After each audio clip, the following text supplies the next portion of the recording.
get so hard. Beaten and battered and bruised. Soon as you went to put down your guard. And you don't really know what to do.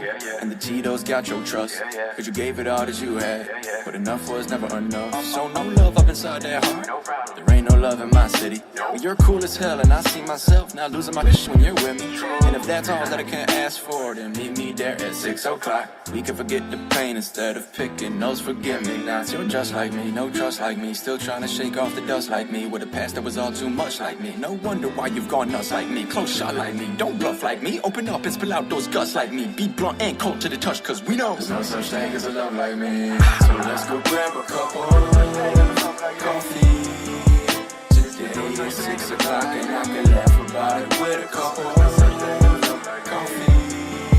With you, I think I'd love like if you shared another quick couple coffee. With me like anytime and I can chuckle over that couple coffee. With you.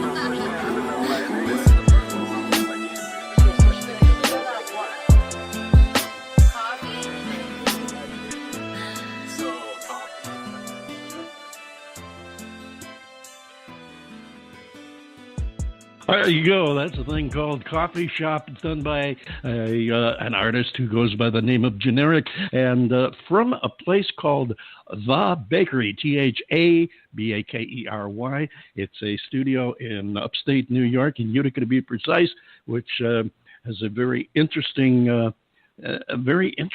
program going right there. Let's bring him in and talk to him right now. Welcome aboard, Eric. Hi, how are you doing, David? Doing just fine, thanks. Glad to have you here with us. You've got quite an interesting program going there.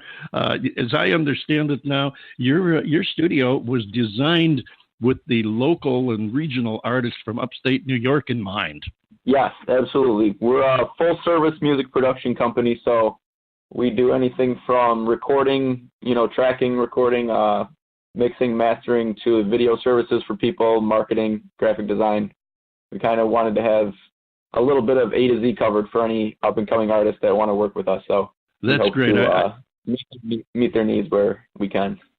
I think that's wonderful. There are a lot of production facilities out there. Sometimes I begin to think with the attrition among venues, there's more facilities than there are venues around anymore. But seriously, though, oh, yeah. I think it's great to have a facility such as yours that keeps the local artists in mind. Oftentimes, it's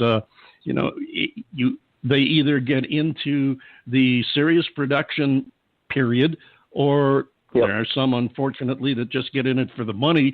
But to have a facility such as that with a program that is conscious and directed to and for the local musicians is, I think it's not only special, I think it's necessary. We need more of it.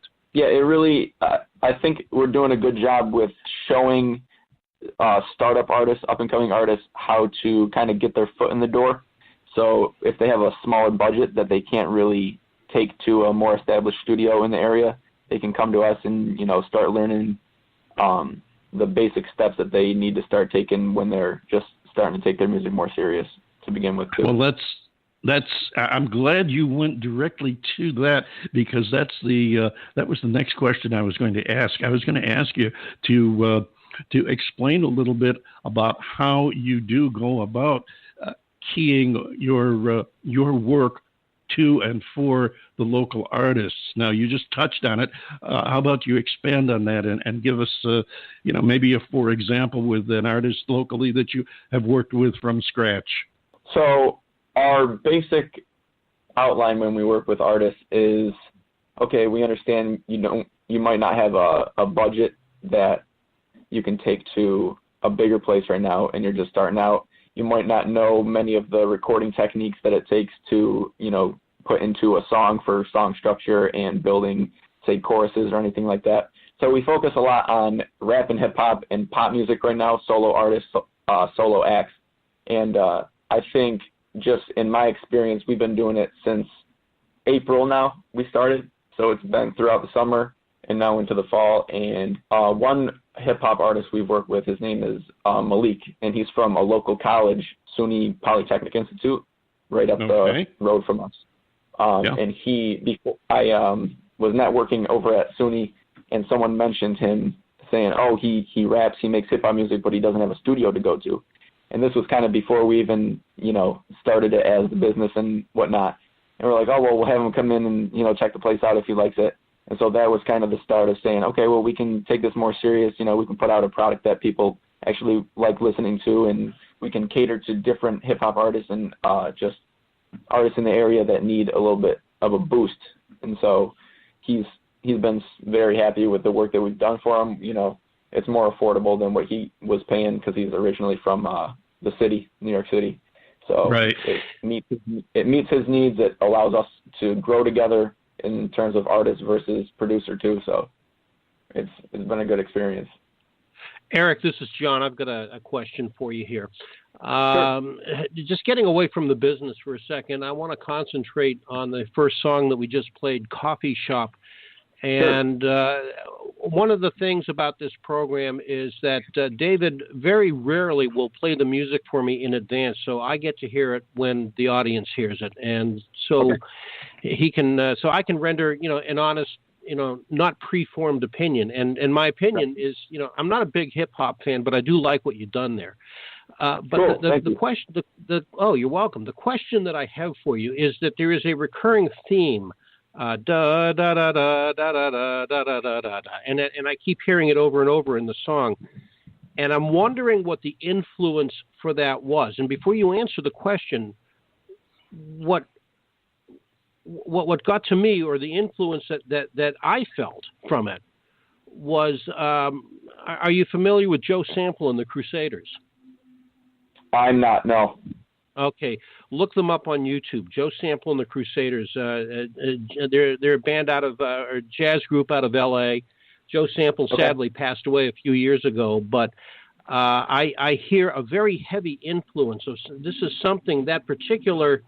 They didn't do hip hop, but that particular underlying theme was very reminiscent of the stuff that they did, and I would be curious to know your reaction to it once you listen to them. So you're saying that the guitar during the hook, the chorus? No, it was, I don't know. Were you using like a Moog synthesizer or something in there?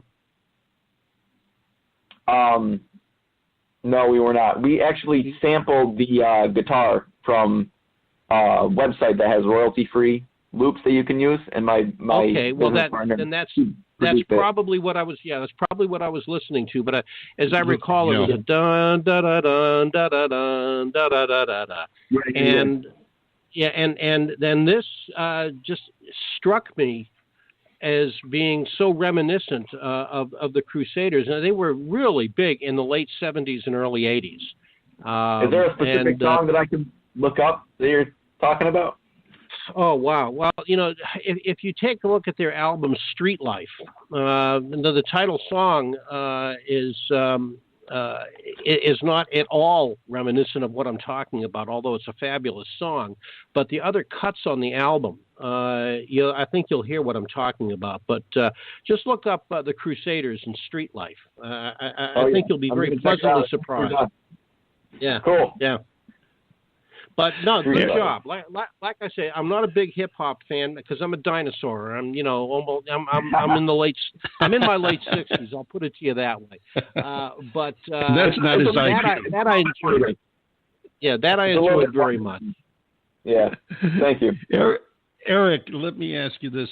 Going back to what we were discussing there before. Now, you gave us a feel for the fact that you work with artists from the financial aspects, and that's good because especially a new artist, most of the time, unless they have a sugar daddy somewhere or something, they don't have a lot of funds to go along with, or a sugar mama for that matter. Let's not be sexist here, but Tell us a little bit about how you approach this from the experience aspect. Now, you're dealing with artists that are they're still getting their feet under them musically, so they probably have absolutely no experience or extremely minimal experience at most with working with a producer and a studio, what to expect, how to prepare for it. How do you work with them from that aspect? So usually when we have people come in for the first time, they're a little nervous and, getting their feet wet in the studio, working with somebody else for the first time, if it is the first time they've worked with somebody else. So I kind of use my experience, because I've been working since 7th or 8th grade in a home studio, just trying to, work out the kinks, trial and error, everything. So I try to offer my input as much as I can to kind of push them in the right direction of, we got the main vocals down now, so let's do some background layers and add on to it. So I try to get them to start thinking how to always be thinking about what the final product should sound like as a creative idea, rather than just, I got the lyrics, I got the melody or whatever, let's just record it, and then that's done. Like, there's a lot more that goes into it. And you can see how it's interesting. It's like when you're watching a TV show and you start to see character development, and so you start seeing their confidence level go up, and you can start seeing them grow as an artist, which is very important. And you know that they're making progress and that they're taking it serious.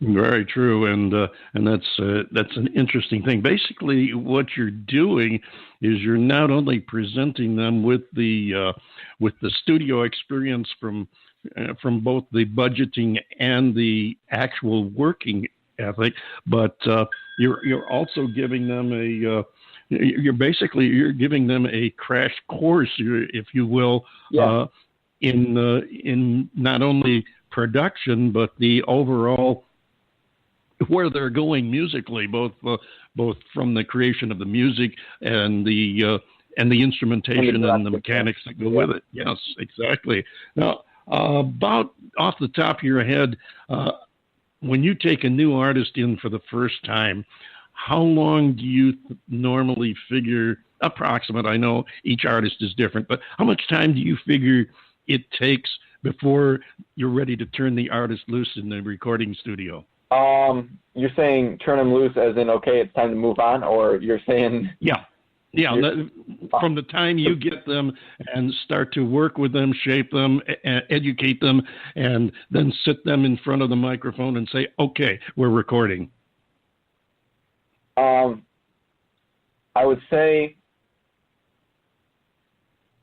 maybe 3 or 4 studio sessions it takes for maybe a couple hours each until they're kind of used to how I operate, how they can get used to being in front of a microphone in the studio, and really start understanding how the two-way street works.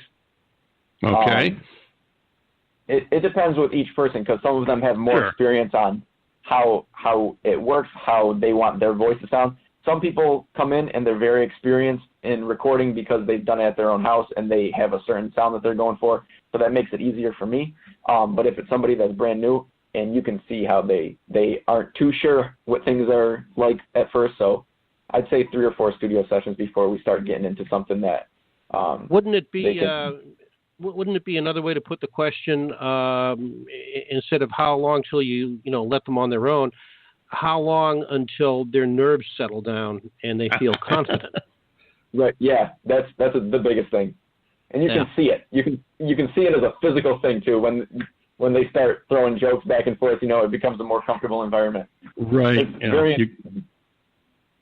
You can definitely, I could see where that would happen. Now, before we have you talk about this next song we're going to play of yours called, if I've got the name right, Rondax Run.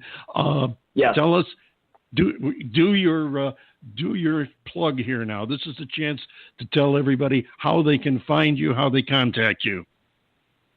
You can find any of the bakery's music, services, and pricing and contact page on www.thebakerymusic.com, and that's THA, Bakery Music. And you can find any of my music or social media at Generic 315. for all my social media handles. There you go, everybody. Now you know how to contact The Bakery in Utica, New York. So especially for upstate New Yorkers, a local studio with the beginners in mind. Now, we played one track, interesting track called Coffee Shop by you. Now, you're going by the name Generic, right? The play on words. We've had several plays on words lately. I like it. Tell us a little bit about Rondak's Run.